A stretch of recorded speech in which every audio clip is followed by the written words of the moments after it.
Welcome back. So we have just a little more space for more inspiration on the program today. And so in this knowledge-driven world, technology seems to be moving at the speed of light. So are we leaving some persons or group of persons behind? And if we are we thinking about it? Let's talk about this together. And joining us is a global Edtech leader, program strategist, youth skilling advocate, Mr. Babatunde Vaughan. Good morning, and thank you so much for joining us on the program. Thank you so much for having me. So let's dive straight into it. So, as I said earlier, technology is moving fast. And some of us are even wondering where this is headed and if we'll still be where we are, with this space. As far as inclusion is concerned, are we also thinking about how those who are with disabilities also need to be empowered?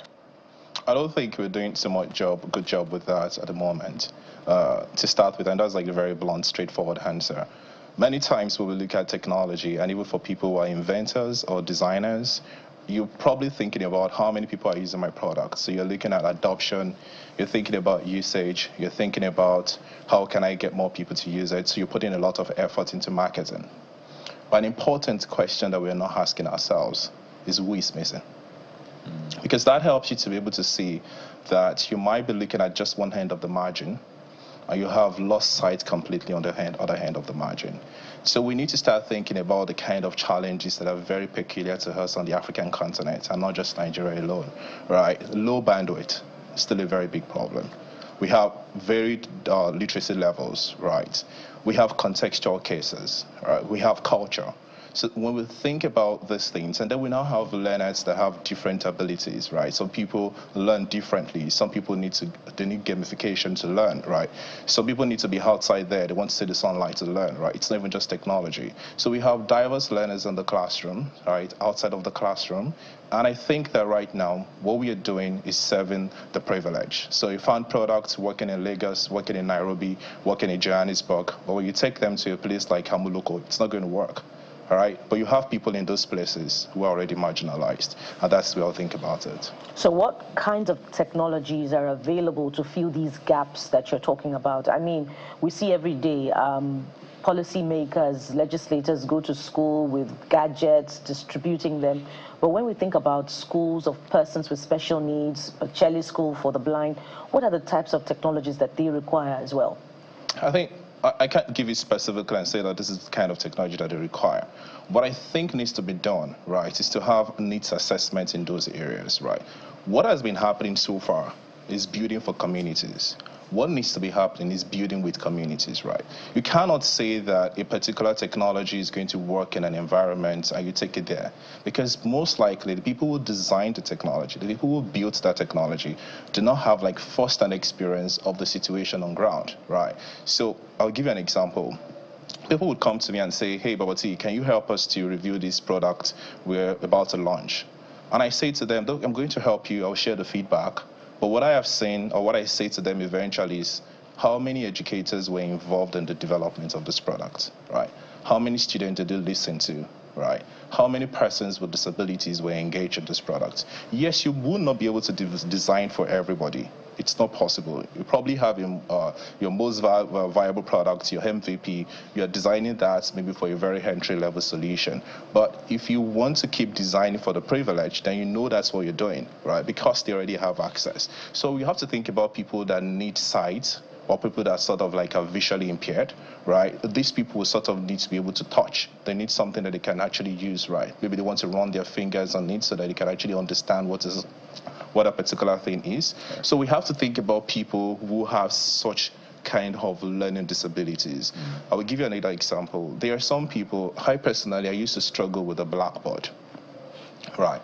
So then later on in life, I found out that the whiteboard was not even as preferred as a blackboard, right? So you have people who, because of the kind of sight challenges that they have in the classroom, if you have a whiteboard, they're actually struggling to be able to see just because of the background, right? You have people like that. So how can we have technologies sort of that somebody can change their own appearance without necessarily altering the context, right? So you can switch between night modes, you can move from black screen to blue screen, doing. You can increase the text of what you're saying, right? Because you have different stuff. You can increase the speed of the read out loud program, right? So those are some of the things that you need to start thinking about. You know, this point you're making is really vital. Yeah. And it's quite funny how, you know, we don't pay attention to these things that are really the building blocks of life, of education. Because once a child misses it from that point, it's going to mess the child's trajectory. So if it doesn't work for you, the blackboard doesn't work for you, and they keep saying, no, work with the blackboard, you realize that that child loses it from there, and it only takes grace to put the child back on track. But I want to make this point, or I want you to make this point, Baba T. That's what people call you, right? Yeah. So what is our biggest challenge? Because you hear the market, because building technology is expensive. It's not cheap.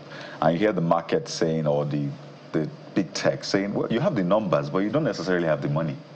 Your 200 million is not really $200 billion when you multiply it. It's not as much. So gone are the days when we say we have a market. We have plenty of people, because they look at it and they don't see too much money. So education is social. Absolutely. There's also the commercial bit, but primarily it is social. So where can we get the money from to build these technologies for the rural areas where the per capita income is not really? I think we have to start by even looking at what we're doing internally, right, from a government perspective. UNESCO would say that up until 6% of the budget, the GDP sort of, should be allocated towards education, right?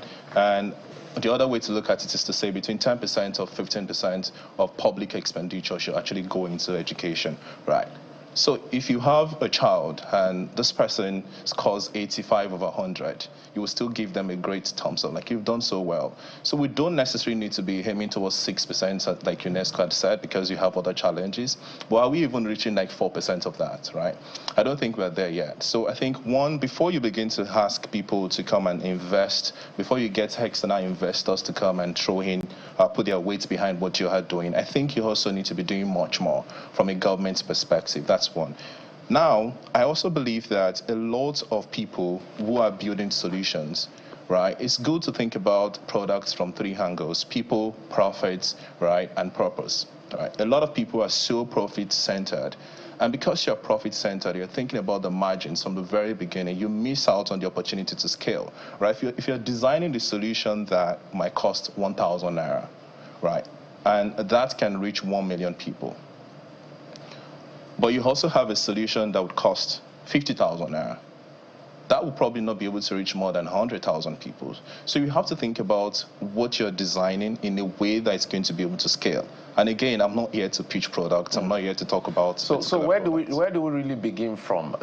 Don't you think we should begin from tokenism first to solve this problem? Because if we talk about, he's talked about purchasing power parity. I'll give you a classic example.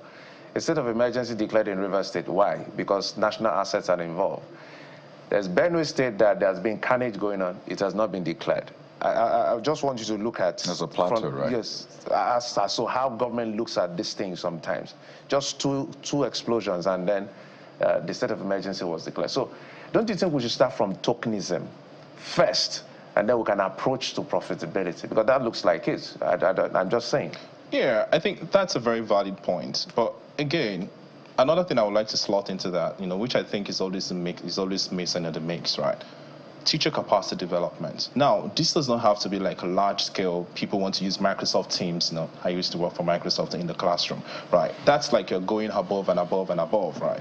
But the basic things of helping educators to understand even how to use maybe WhatsApp for teaching, for example. Right, you're not looking at the big tech yet, right? You probably want students to be able to use their parents' WhatsApp on a small smartphone, not like a high-end smartphone, right? How do you help educators to drive learner engagement using WhatsApp? Right? How can they share like bit-sized or bite-sized documents for the students to read from time to time? Because what we are trying to do is not just a minute. What we are trying to do is not necessary. So look, technology should be a bridge, not a barrier. No, I'm not countering what you're saying. Yeah. It just hit me. I just had a light bulb moment that, yes, we talk WhatsApp, we talk Microsoft Teams, but we forget, maybe we don't, but these things were created for a context, a people, and I think you mentioned that. Yeah.